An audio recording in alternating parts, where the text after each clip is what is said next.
bandido. Opa! O bandido tem medo do WhatsApp. Numa mensagem de WhatsApp encontrada pela Polícia Federal, mostra que Mário Aurélio Santana Ribeiro, o Marcola do Lula, ex-chefe de gabinete do presidente, recebeu um modelo de contrato para a venda de medicamentos à base de canabidiol ao Ministério da Saúde com dispensa de licitação.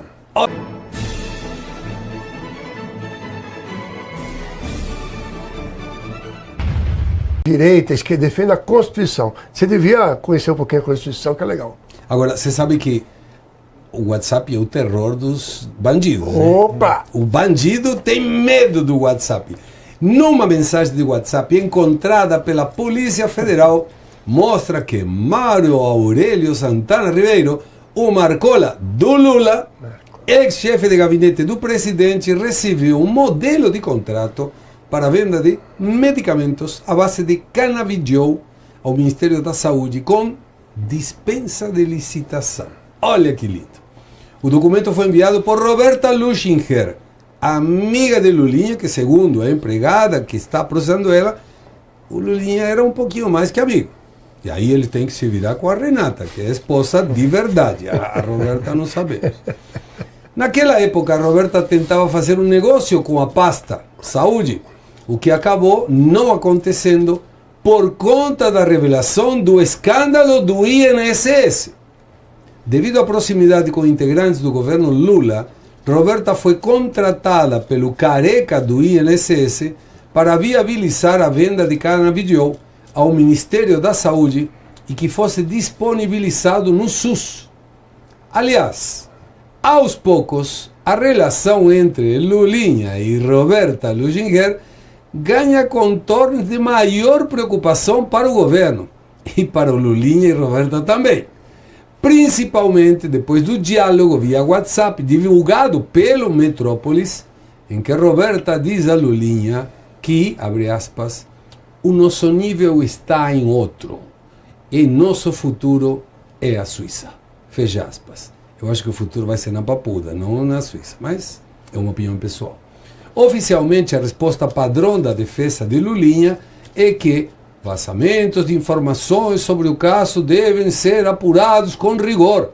Ou seja, os advogados querem discutir o vazamento e não o conteúdo, como Flávio Dino, como Alexandre de Moraes.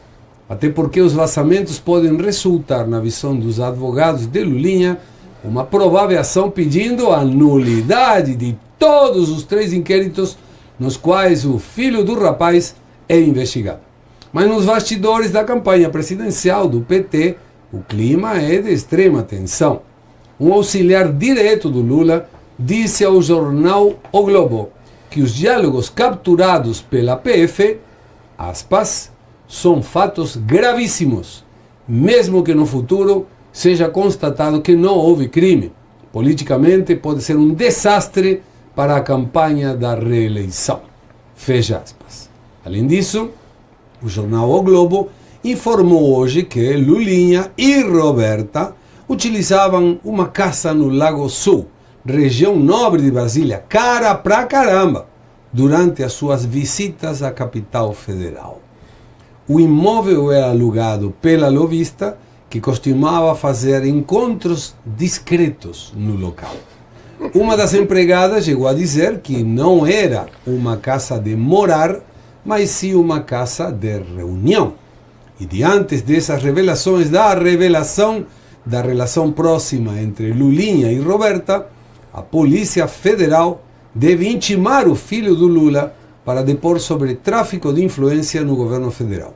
A intimação para interrogatório, no entanto, só deve ocorrer depois que a equipe da PF analise todo o material encontrado no celular da Roberta Luchinger, mas medidas judiciais antes do interrogatório não estão descartadas. Eduardo, tem uma questão de amor, tem uma questão de crime, parece Bonnie and Clyde de alguma forma, porque eles se encontravam, não sabemos em que condição, não é a vida privada deles, é a vida deles, e a gente não tem nenhum mérito com isso, mas tem muita declaração que deveria ser feita à Polícia Federal. E esse agora, se esse ajudante, colaborador da campanha de Lula, ainda continuar na campanha, porque depois do que ele falou, se descobrem quem é, está fora. Mas não seria hora de dizer, Lula, aproveite, a única maneira de sair dessa enrascada é você chamando o teu filho, vem aqui declarar, depõe o que tem que depor, explica o que tem que explicar, e se você cometeu algum delito, vai na cadeia. Não seria isso uma boa saída? Seria, mas eu duvido muito, Segre, eu duvido muito que o atual presidente da República tome essa atitude, né? Ainda mais que o filho dele teve, eu vi, né, lendo a matéria, 18 vezes no Palácio do Planalto, e não foi na Alvorada, antes que alguém cogite, ele foi visitar o pai. Ele foi no prédio funcional, não na residência do presidente da República, que é o Palácio da Alvorada. Ele foi no Planalto 18 vezes, e aí nós temos esse diálogo revelado de WhatsApp envolvendo Roberta Luxinger, né? Roberta Luxinger vinculada ao careca do INSS, todo mundo sabe do escândalo do INSS, e aí se justifica a celebração dos parlamentares do PT, da reprovação do relatório da CPMI, do INSS, emitido pelo relator, então, Alfredo Gaspar, né? E aí agora a gente tem também esta relação mais íntima da Roberta Luxinger com o Lulinha, né? O filho, né? Como é que foi chamado? O filho do... Rapaz. O rapaz. Filho do rapaz, né? Então, a gente tem esse cenário. Vi também uma outra mensagem que ela falou, eu sou o Fábio, né? Ou seja, ela é representante do Lulinha e, ao mesmo tempo, a gente tem esta vinculação com o Marcola, outro envolvido diretamente na parte funcional que trabalhava, acho que é o chefe do gabinete da presidência da República. Então, a gente tem esse cenário, o Lulinha, Roberta Luxinger e o Marcola. Roberta Luxinger também vinculada ao careca do INSS, sem se esquecer também, que já ficou esquecido, do Frei Brito, que não é Frei, nem Brito, nada. Que Chico. Frei Chico, não, Chico. Do irmão do Lula? É, Frei Chico. Frei que Chico. Não é Frei, nem é Chico. Nem é Chico, o Frei isso. Chico. Obrigado, Segre. Então, o Frei Chico, todo mundo se esqueceu, que recebeu também repasse do INSS envolvendo o sindicato que estava para ser investigado. E aí, no meio da CPMI barrada, ficou inviabilizado justamente o seu depoimento. Este é o cenário. Então, para mim, está muito claro, por meio de mensagens, do que se trata, e aí justifica também o porquê que o filho do atual presidente da República está respondendo, né, sendo investigado em 3 inquéritos por tráfico de influência. Tráfico de influência, quando você está na iniciativa privada, vem de facilidades com algum contato que tenha dentro da repartição pública. Aí está justificado o segredo. Vírgula cobrando por isso. Óbvio. Porque eu sou amigo teu. Aí você fala, não me apresenta, Alfredo? Claro, te apresento. Vou lá, aí é de amizade mesmo. Sim. Aí você fala, não, mas eu queria fazer um negócio com o Alfredo. Aí fala, então guarda um 10 para mim, um 15 para mim. Isso é tráfico de influência. Sim, e como também teve aquela ocasião que o Lula mesmo falou que tinha um amigo dele em Caraguatatuba, que eu estava com dificuldade de leito, e aí ele falou, eu liguei para o Padilha e arrumou um leito para ele, ou seja, furou fila. Isso está errado também. Sim. Mas eles são teflon, não pega nada, cara, não gruda nada, tudo escapa. Agora, Alfredo, eu lembro, o Bolsonaro foi acusado de importunar uma baleia. A Polícia Federal não chamou baleia porque não falava a mesma língua que a baleia. Baleias. É. Aí depois tivemos o caso das joias também, o caso das vacinas, um monte de coisas.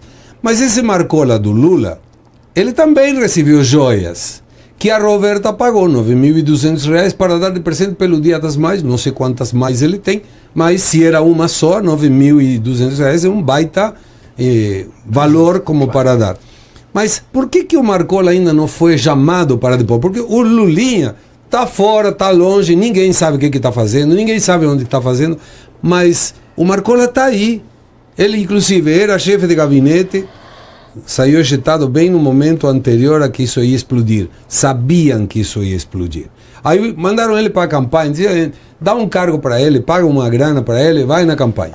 Aí se tocaram que a coisa era mais grave, ejetado da campanha também. Aí aparece Berger, que era secretário executivo do Ministério da Saúde, que é trocado, e eles colocaram num cargo que é chefe de gabinete, do gabinete adjunto do gabinete da presidência da República. E aí está o Berger tranquilão. Mas o Berger, a Roberta e o Marcola do Lula deveriam ir depor, ou não? Lógico que sim, mas você não pode esquecer que nós vivemos um momento no Brasil de negociações. Então tudo se negocia. A convocação ou não de alguém para poder pôr, como é que vai ser esse depoimento, tudo isso é negociado. E nós vivemos um momento onde não tem equilíbrio. Porque o que seria o certo? Olha, não importa se é direita ou esquerda, fez errado. Totalmente. E aliás eu defendo. Para mim, se for de direita, tem que ser preso. Claro. Se o cara roubou, tem que ser preso. Quando é para a esquerda, o que me parece é que estão enrolando o máximo possível para passar esse período eleitoral.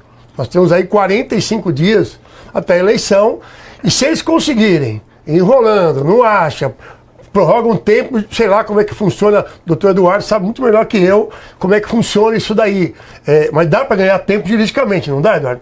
Você vai ganhando tempo até chegar à eleição. Claro. Depois que passar, se o Lula, se for reeleito, aí pode aparecer que o Lulinha estava dando joia para os elefantes que ele lavava a bunda no zoológico. Tá tudo certo. Tá tudo bem. A questão toda é impedir essa investigação até as eleições, porque é claro que vai respingar. Até para o lulista mais ferrenho, né, fechar os olhos para algumas coisas também fica difícil, né? Claro. Mas essa situação de Marcola vai complicar a campanha, e eu acho que eles estão tentando esticar, porque mesmo que tenha uma dissonância cognitiva militante de 25%, 30%, que não importa o que vê, batom na cueca, não importa. Deve ter sido alguém fascista que colocou um batom na cueca de um canhoteiro. Mas mesmo assim, quando chega uma parte do eleitorado que pensa um pouco fora da casinha, ele vai entender que, dizendo, cara, peraí, o chefe de gabinete do cara, aquele que determinava com quem ele se encontrava e com quem não, será que ele ajudou também a que o Daniel Borcaro se junte 4 vezes com Lula? E é possível. Sim. Será que ele colocava e cobrava por isso para fazer negócios? Ele mencionou aí, recebi um contrato, o contrato não foi muito educado, que me mandem aí, mas não aconteceu nada. Por uma foto de uma minuta num celular do Mauro Cid, um traíra do Caraca, o Bolsonaro está preso. Não tinha assinatura, não tinha nenhum documento formal, e eu agora vou provocar a audiência canhoteira.